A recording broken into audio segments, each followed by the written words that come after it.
Ito na nga ho ba sinasabi natin. Ito ho kasi ang problema kay Senator Risa Hontiveros. Sa ayaw sa gusto ho natin, pagka meron kayong ginawang kabalbalan, lalabas at lalabas ang katotohanan. Lalabas at lalabas yung mga ebidensya, ika nga. Ito ang sagot ni Risa Hontiveros, kaugnay dyan sa paglantad na yan, nitong si alias Rene. All witnesses presented during the Kibuloy Senate hearing freely and voluntarily offer their testimonies and evidence they get. Hindi ganun yun, madam. Base ko kasi sa track record nyo, sabi nitong si Attorney Ferdy Topacio, hindi umano doon sa issue ng Parmali, issue ng Kian de los Santos. Ngayon dito kay Pastor Apollo Kibuloy, bawat hearing na sinasalihan nyo dyan, dapat tanungin ng sambahin ng Pilipino sa magkanong halaga. Di ba? Kasi lahat na lang. Di umano, sabi ni Attorney Ferdy Topacio, binigyan ng e-bike at saka pera. Sabi niyo ni base yung kay Attorney Ferdy. Ngayon no mga kababayan, mula lahat na lang ng ilalatag na witness, at tingin ko hindi na maglalatag ng witness si Risa. Kasi hindi pa nagsasalita yung witness. Kahit ako witness, ang magpipresenta sa akin si Risa, ayaw ko na. Hindi ako magsasalita kahit na freely, voluntarily ako mapupunta dyan. Hindi ako sasabihin, magpipresenta ako sa ang tawag dito, dyan sa committee ni Risa Hontiveros, wag na lang. Dahil nabahiran na ho yan. Kahit totoo sinasabi ko, dahil palsipikado yung nagpresenta sa akin, walang maniniwala sa sasabihin ko. Eto mga kababayan, eto na ho. Kinukondisyon na ho ni Risa Hontiveros ang utak ng sambayan ng Pilipino. We have reason to believe that this Michael has been coerced or paid off to derail the ongoing criminal proceedings against Kibuloy. Teka lang, madam, ito, teka, hindi ko nalipat. Ito. Ayan mga kababayan, Kesyo ano daw yan na ginamit para ma-derail ang ongoing criminal proceedings labang kay Pastor Kibuloy. Hindi naman kasama yung mga isinalaysay nitong si alias Rene sa mga pinag-uusapan sa korte. Irrelevant. Mr. Chair, irrelevant po yan.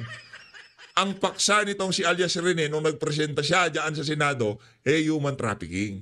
Alam nila na hindi magpo-prosper yung aspeto ng kaso na yun, kaya hindi nila sinampahan sa korte. Di ba? Anong sinampa nila? Yung binuhay na kaso sa Davao. Yung kay alias Amanda. Yun ang kasong kinaharap ni Pastor Kibuloy. Lahat ng sinabi nitong si alias Rene, irrelevant sa kaso ni alias Amanda. Kaya wag ho kayong magpaloko sa mga post ni Risa. Okay? Maliwanag ho yun mga kababayan Yung kaso nito, kasi nung ganito kasi yan. Di ba nagpresenta sila sa Senado? Itong si alias Rene, sa human trafficking siya. Itong si alias Amanda, doon sa sexual abuse o kung ano pa man pang-abuso yung binabanggit niya doon sa hearing na yon. Meron kanya-kanyang expertise yung merong alias Jackson yan. Si alias Jackson, abangan din ho natin yan. Meron silang kanya-kanyang paksa noong linatag sila ni Risa Hontiveros. Kaya yung sinasabi niya na yan, para ma-derail yung ongoing criminal proceedings labang kay Pastor Kibuloy, sa kasinungalingan na naman ho yan. Di ba? Ito nga si alias Amanda, linapitan na si alias Rene at nanghihingi na ng tulong. Sinasabi nitong si alias Amanda, alias Rene, meron ka ba na itago mga ebidensya? Mahina ang kaso laban kay Pastor Kibuloy. Kaya naman, kung sakaling makapagpiyansa si Pastor, huwag ho kayong magtaka. Huwag ho kayong magtaka dahil mahina ang kaso. Ang dahilan lamang kaya nandyan yang si Pastor Kibuloy, kung bakit nakakulong pa rin siya mapahanggang sa ngayon, dahil ho yan, pinagpaguran ho siya ni Boying Remulla, ni Nicolas Torre, nitong si Benhur Abalos, nitong si Risa Hontiveros, pinagpaguran ho nila ang paghukay diyan sa Maria Jose College. Pinagpaguran ho nila yung ilang araw na KOJC siege. Di ba? Siyempre, kayo naman, alam naman ng mga huwes, yung mga umahaw, hindi natin siya, dinidiktahan natin kung ano pa man. Impluwensya ho yan ng mga makakapangyarihan sa pamahalaan kung bakit mapahanggang sa ngayon nakakulong si Pastor Kibuloy. Yun hong malinaw dito. Kaya yung sinasabi na ni Risa, mind conditioning ho yan. Hindi ho konektado yung mga pinagsasabi nitong si alias. Yan ho testamento lamang na kung ano man ang mga sinabi ng mga witness ni Risa sa Senado, wala ho tayong dapat paniwalaan. Dito na ho tayo. Naku, ang pinakaabangan ng lahat. Nandito na si ano, nitong si Ma'am Cathy Binag. Naku, yan ang ako ba sinasabi natin. Marami yung nag-aabang dito sa alin na to, di ko ba malaman. Bakit kayo nag-aabang? Bakat na nga yan eh. Banat by Cathy Binag na yung tambalan, mga brad, ha? Bakat ho yan. Ako, basta ako, team bakat ako. Ito. Gang mo, gang. Hello. Hello. Diba sinis hello. Magandang hello. hapon sa inyong lahat.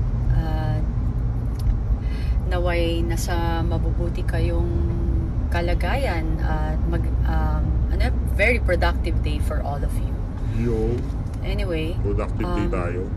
diba nakita niyo sa Facebook ko, nag-post ako about dun sa tanim witness or fake witness na binayaran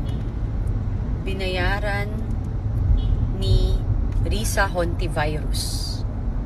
So, ako, alam mo, nakakalungkot yung ginagawa sa kanya na gusto siyang palabasing sinungaling. I feel him, basically. Kasi kahit nung lumabas ako, yan din naman yung pilit na ginagawa sa akin. Kasi, pero yung kanya lang, ang sinasabi lang nila is kasi, minsan na siyang nagsinungaling. So, Correct.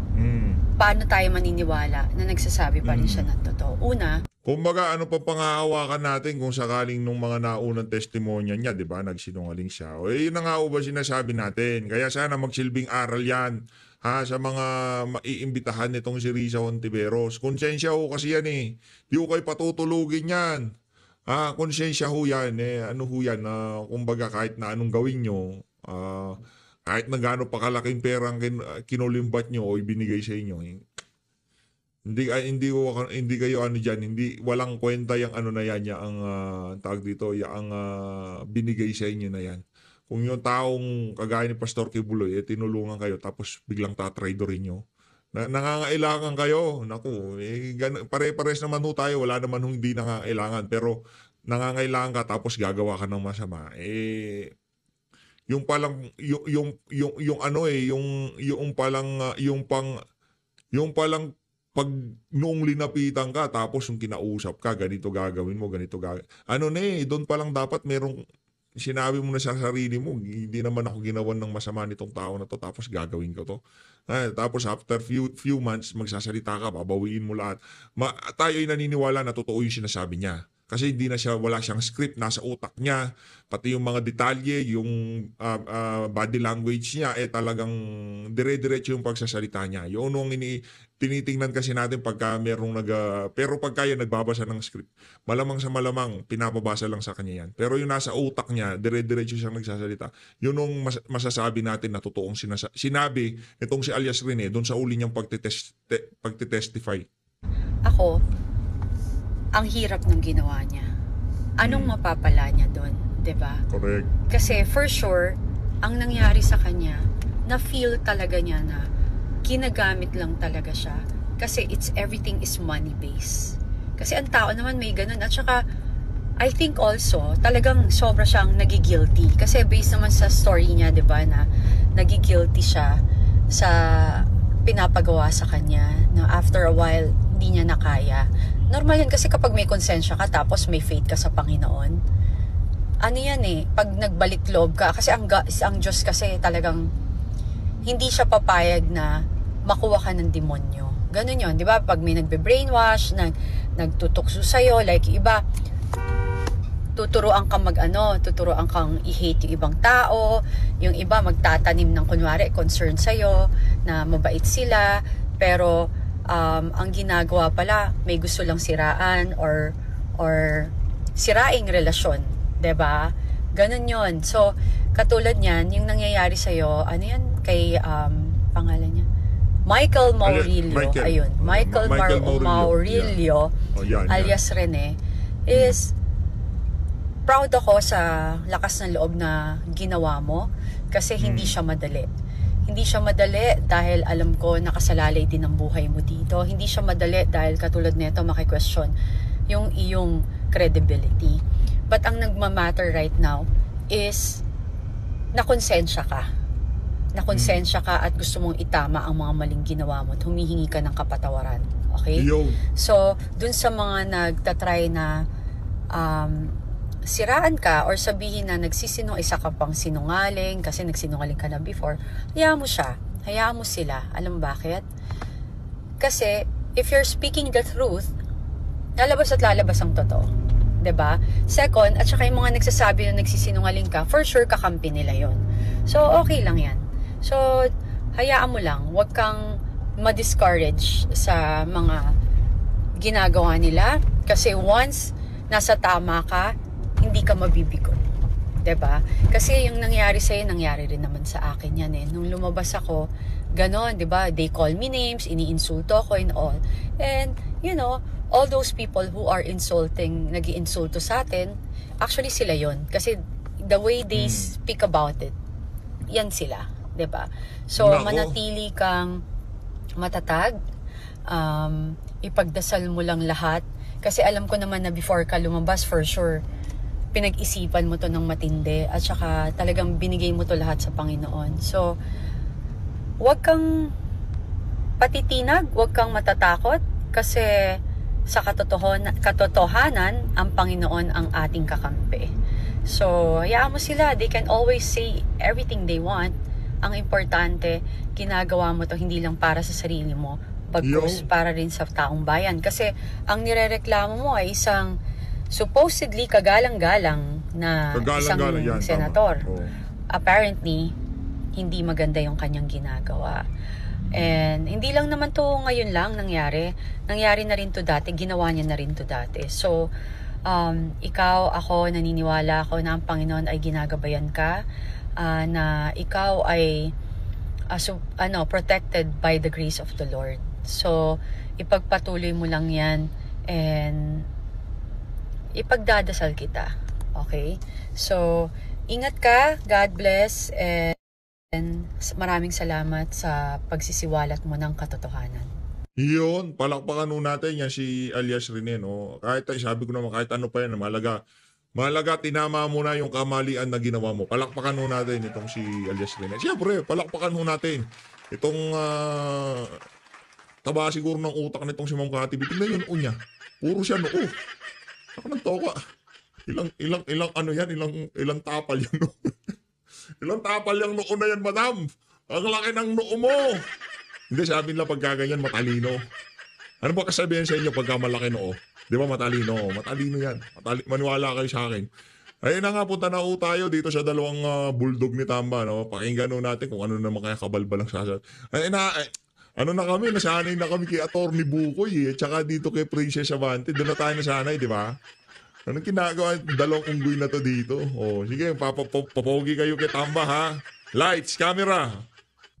Action! Slim, at sa inyo pong lahat, isang magandang tanghali, friends from the media at sa mga mamamayang Ano lang ha, tambay lang ho tayo dito pero pagka meron tayo medyo palsipigadong sinabi ni Adjong, doon na lang ho tayo bibira. Yung mama na yan, wala kwenta yan. Doon na lang tayo kay Adjong. Pagka siya na magsasalita, ipo-forward na natin. Magandang tanghali po sa inyo lahat. Thank you, sir. So we will now take the first questions from Tina Panganiban Perez of GMA7. Good afternoon po. So, sirs, yesterday the House Prosecution Panel complied with the first requirement of the Senate Impeachment Court, yun po sa one-year ban. Now, dun sa compliance sa second requirement, if pagbobotohan po sa 20th Congress, how will you vote po? And what actually is that's the second? Would the 20th Congress carry over the impeachment? Sir, no? if interested pa rin yung 20th Congress to pursue the impeachment. Well, on collectively, I personally cannot speak on how the 20th Congress will appreciate, no. But individually, if you ask me, I have already affixed my signature on the 7 verified impeachment complaints, and that will remain to be my advocacy, and that will my support on the prosecution team to hold the Vice President accountable for her actions will still remain. So, yun po ang aking kasagutan dyan, Ma'am Tina. Thank you, Ma'am Tina, for the question. Actually, yung kasabihan ba, the boat has already sailed eh. Whether or not... Wala, hindi. Hindi ka kasama sa usapan, Brad. Hindi ka kasama. Adyong lang tayo, adyong. Wala yan. Hindi ka pa nakapag-EPS. Brad, alam mo, ito, isa na to. Pag nakapag-coops ka na sa mga hearing, doon ka namin papakinggan. Si Adyong, certified bulldog na yan. Ikaw, tuta ka pa lang. King. No, I guess we have already adopted the resolution in compliance with the court order, no, yung certification. But as to whether or not the 20th Congress will carry on the impeachment, that again was also responded to by the prosecution team. Kasi sabi nga ho nila doon sa for clarity, because we defer the acceptance of that second order simply because ang sabi nila, it needs further clarification because the 19th Congress could not simply speak on behalf of the 20th Congress. So I guess if you talk about the process in itself, the impeachment process, that is already laid down clearly by the Constitution. And sabi nga po ng aking kaibigan dito, si Congressman Ernix, na we stand by with what we have already supported. We affixed our signatures in the 19th Congress. The issue really here is to hold impeachable officers according to the enumerated list of impeachable officers under the Constitution, hold accountable to their actions. No, this is not an issue of personality. This is about making the Constitution work for every single Filipino. In the case of the impeachment trial under Article 11, we stand by it. This is a constitutional process. This is a constitutional mechanism, and we would continue to stand by it.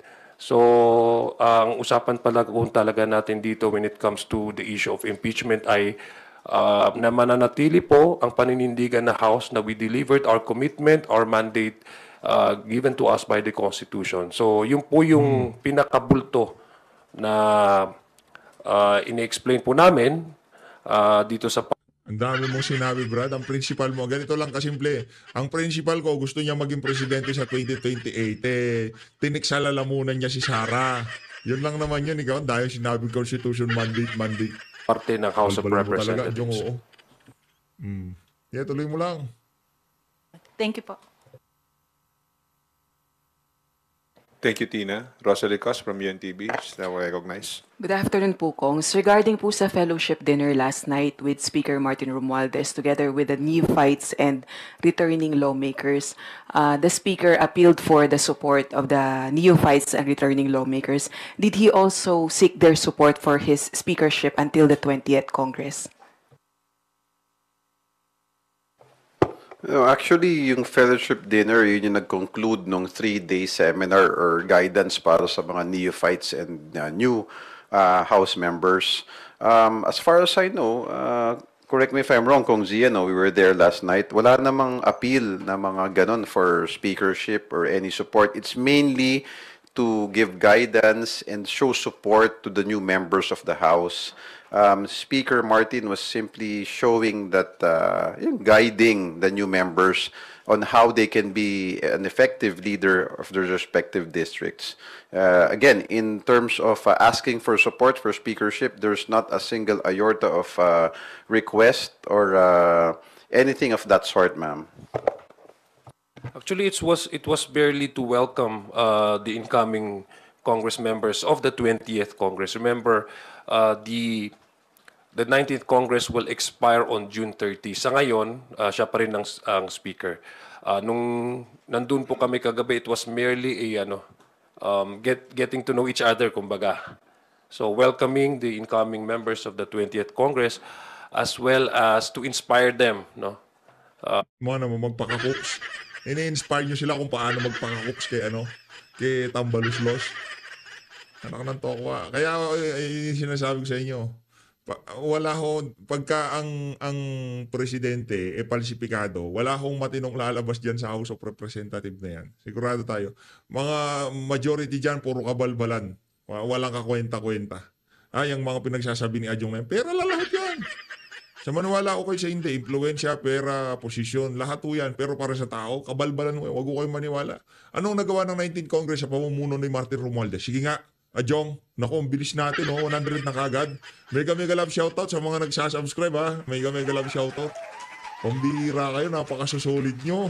O, solid talaga. in-inspire niya yung mga membro. Hindi lang mga membro ng incoming, but even those who are present last night na mga re-elected members ng House to inspire the incoming members to commit themselves to their to their advocacies individual sa kanilang mga distrito, and to make sure that the House will support kung ano man yung mga programa at ang mga advokasya na makakatulong sa ating bansa, hindi lang sa individual na district. So it was simply just a gesture of welcoming them, making them part of the official family in the coming Congress. Wala pong napag-usapan doon anything about leadership support or anything about yung mga issue about positions in the House.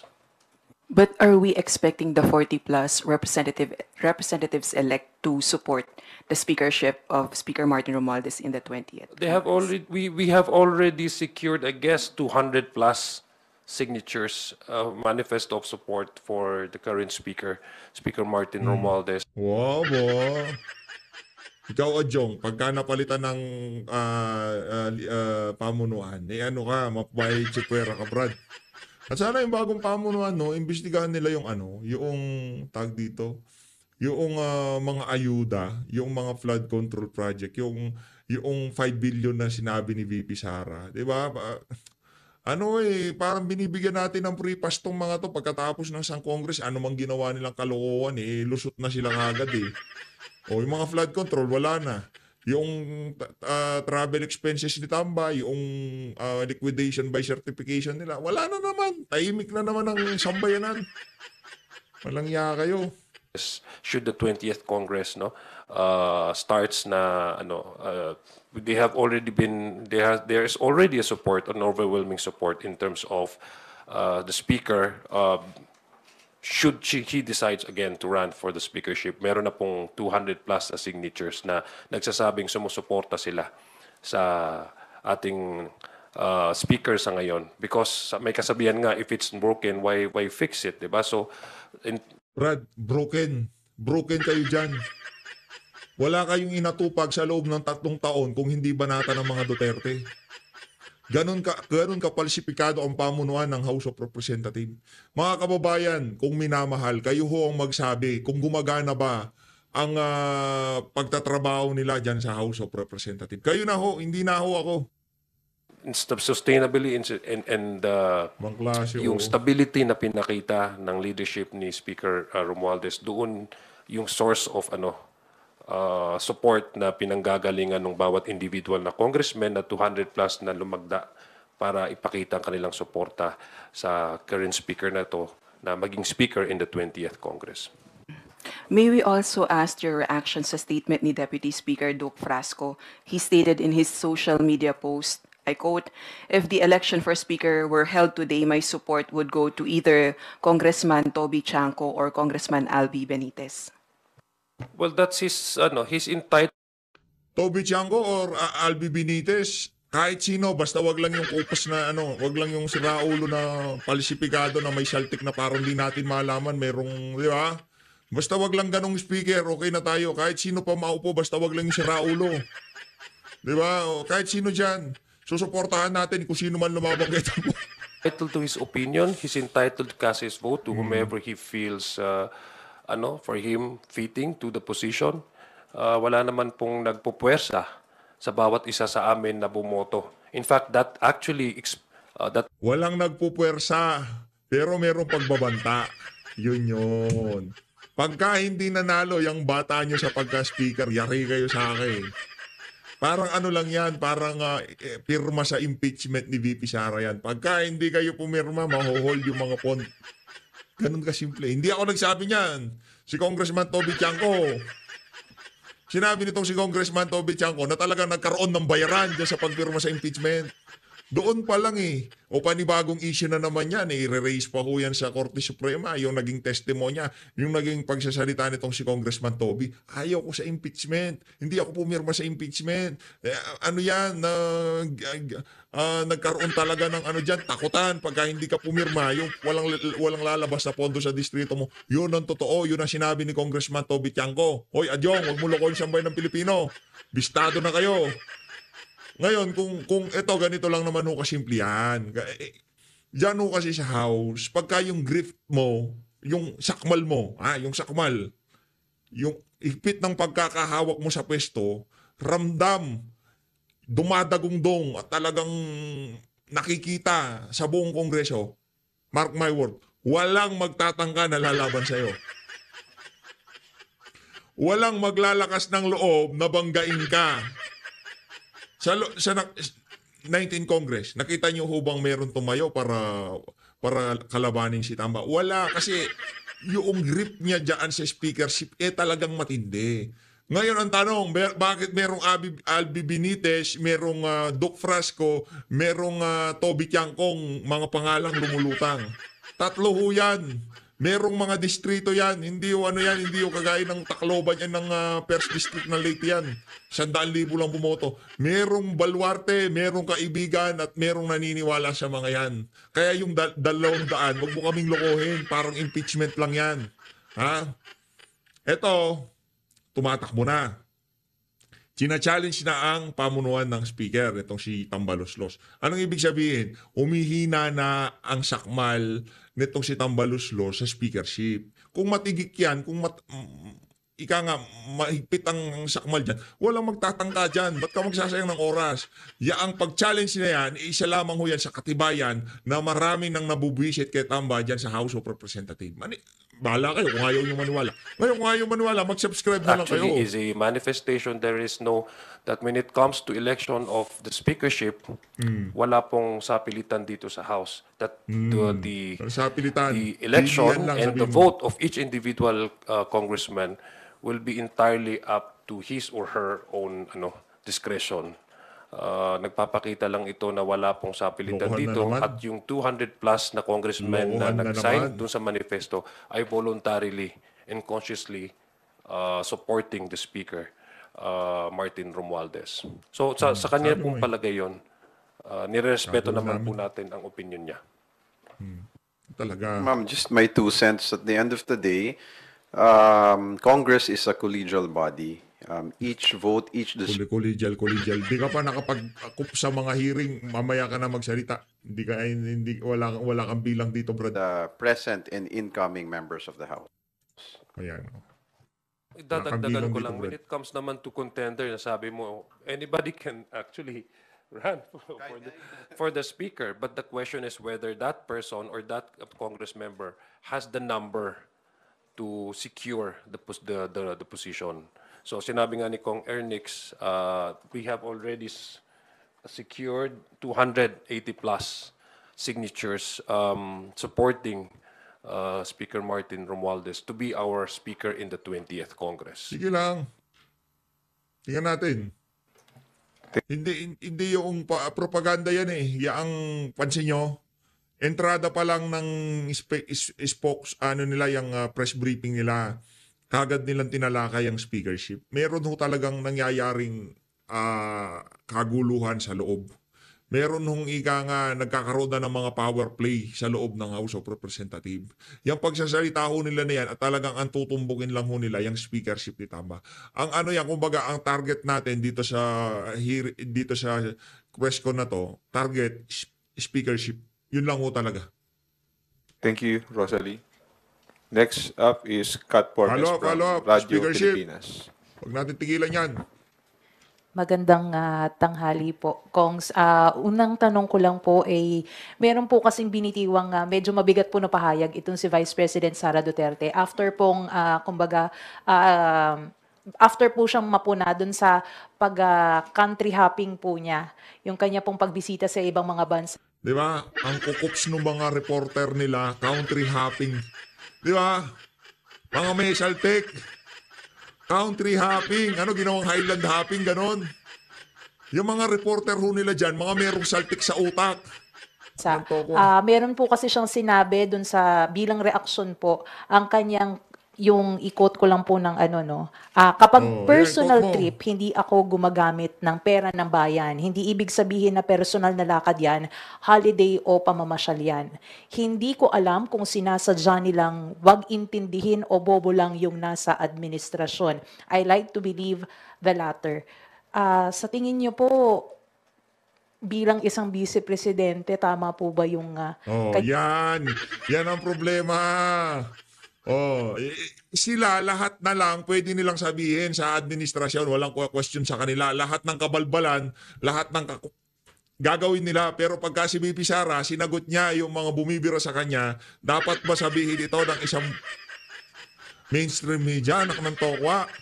Sabagay, malaki rin naman kasi kita nyo dyan Kanyang sa house. paggamit ng salita na bobo, lalo na po laban sa mga Sino official ba tong ng reporter na to? current Anong administration na pumupuna po dun sa kanyang mga biyahe. Sagot kayo. Yeah, just my 2 cents, ma'am. No, I don't think it's uncalled for. Each leader, same goes with House members. Each position, basta leader ka ng isang bansa. Magpakabanal kayo. Huwag kayong magsalita ng mga masasamang salita. Pero behind the scene, flood control, liquidation by certification, ano pa? Yung ayuda, yan ang inaatupag nyo. Ang gagaling nyo, di kayo nagsasalita ng bobo, tanga, kung ano-anong hindi lumalabas sa bunganga yan. Pero behind the scene, yung mga kabalbalan, lahat ng kabalbalan ginagawa nyo. Walang yan There's a kayo. certain decorum that you should follow. Decorum. I believe respect begets respect. No? Wala namang Sige lang. mararating yung mga name calling o yung mga negative pagtatapon natin ng mga hindi magagandang salita sa kapwa natin. No, kahit simpleng tao o miyembro ng lipunan natin o mga simpleng Pilipino could simply attest na pag masama ang sinabi mo sa kapwa mo, masama rin ang babalik sa iyo. That's why I really commend President Bongbong Marcos sa dami-dami ng tinatapon na putik sa kanya. No, this is my own opinion. No, he maintains that decorum of being a good leader, setting an example to the youth and to the generations coming ng ating bansa. Anong example? Kayo, anong example na pinapakita nyo dyan? Sa House of Representatives, sa mga bagong henerasyon. Sige nga, mga kababayan, kayo na kung sumagot dito sa mga walang yang congressman na to. Talagang nagbibigay pa rin siya ng respeto. Being an objective leader is sige what lang. we need. Name calling and Parang mga banal, no? Parang di makabasag pinggan. Parang talagang mga santo. Pero behind the scene, kumusta yung mga distrito nyo? Yun na lang! Pambihira, oo. Yung nagmumura, yung tumatawag ng kung ano-ano. Tignan nyo yung kanyang yung syudad ng Davao. Kakapal ng mukha nyo, yung mga distrito nyo. Kumusta? Doon tayo mag-usap. Yung kung ano-ano sinasabi, tignan nyo yung pinamunuan nilang lugar. the words Antok, na ginagawa, I don't think it's really called for. Okay. Si Adjong I think naman. the question revolves around her priorities Ba't as mahina a vice boses nyo? president. She has her obligation here Yan. in the Baka country. sa natin mahina So I eh. guess the question really is about the frequency of her travels abroad. Kasi pag ikaw ay opisyal, Para naman kayong tanga. Pagkatapos yung pinakulong yung tatay, pagkatapos kinidnap ng administrasyon na to yung tatay niya at dinala sa Dahig Netherlands, magtataka kayo bakit frequent traveler siya? Noon bang wala sa Dahig Netherlands si VP Sara? Lipad ba siya ng lipad? Hindi nyo naman, ginagawa nyo na naman tanga yung mga taong bayan eh. Nung wala si Dahig si tatay, ama niya yon, Brad, ama niya. Sana yung ama mo hindi makulong sa Netherlands. Baka nga hindi ka na umuwi sa Pilipinas eh. you are also expected by the public to be present, no? Every time in areas where you are supposed to serve, no? Number two, dun naman po sa mga responses nila, I'm not really surprised with all these words coming out from the Vice President. That's why we as public officials, we also have to call out.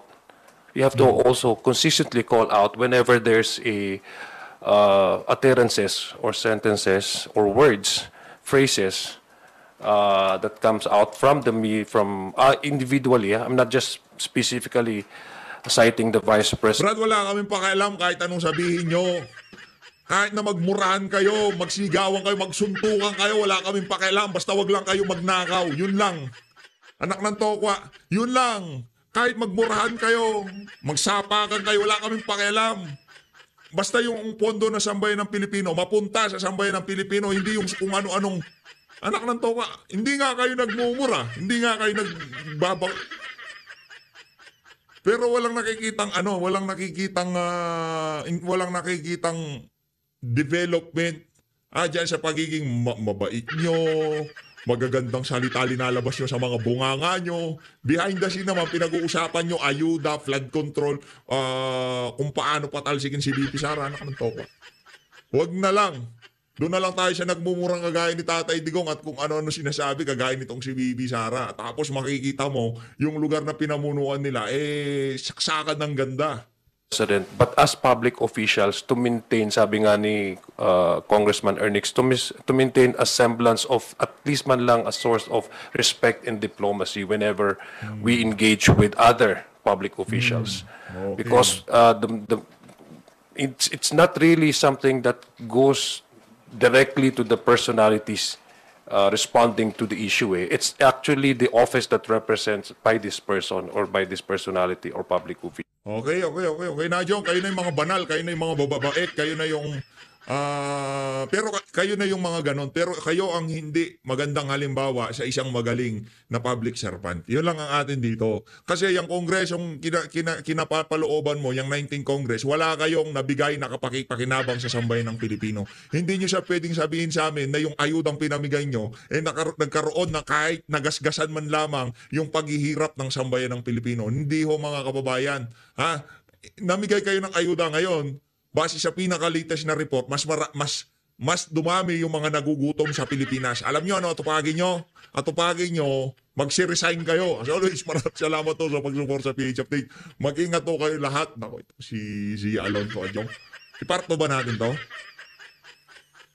Na ano ko na